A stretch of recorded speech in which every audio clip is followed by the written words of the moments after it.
अरे का फटत है इतना? अरे बाजार जात हुआ का? हाँ जात है, का बात है?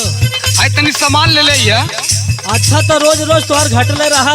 हाँ तो घाट गईल बा तो का करी, लईबा ना का हरे? आई सुना सुनाओ।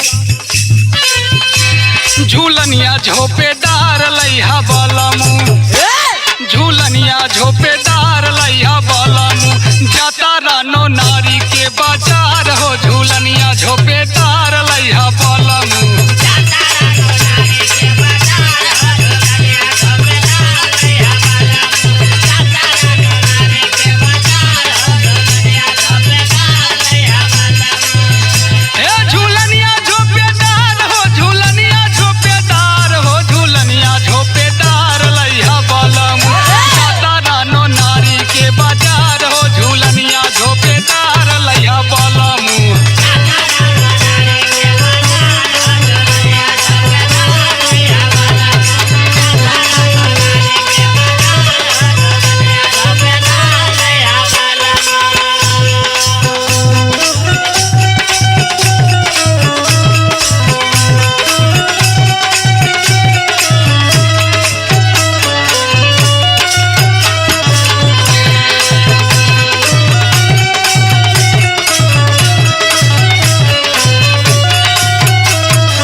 सुनाओ।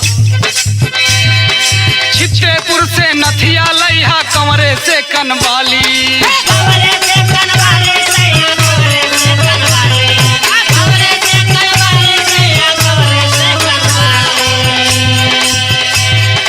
माटिनगंज से चूड़ी लइहा, सराय में से उठा लाली।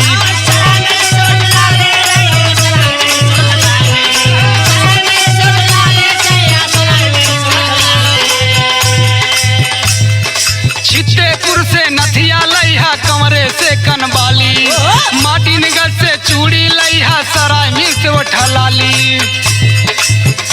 अरे करब हम सोरा हो सिंगार हो, झूलनिया झोपेदार लइहा बलमू।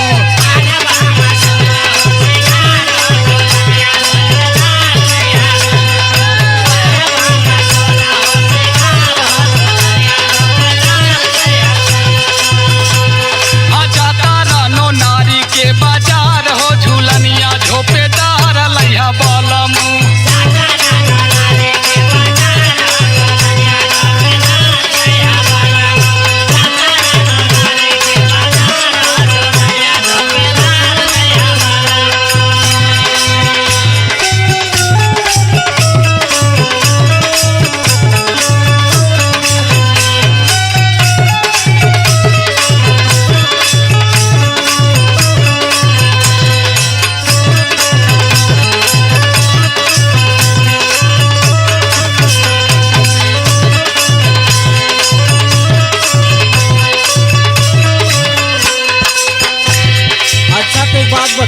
बताओ। ऐसन कौनो दिन ना बीतला जौने दिन तोर सामान न आवत हो बाजारी से?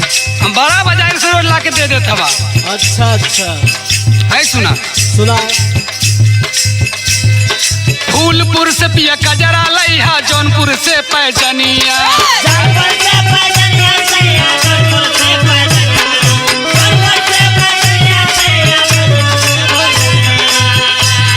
साड़ी लइहा, शाहगंज से सुना मोर दिल जन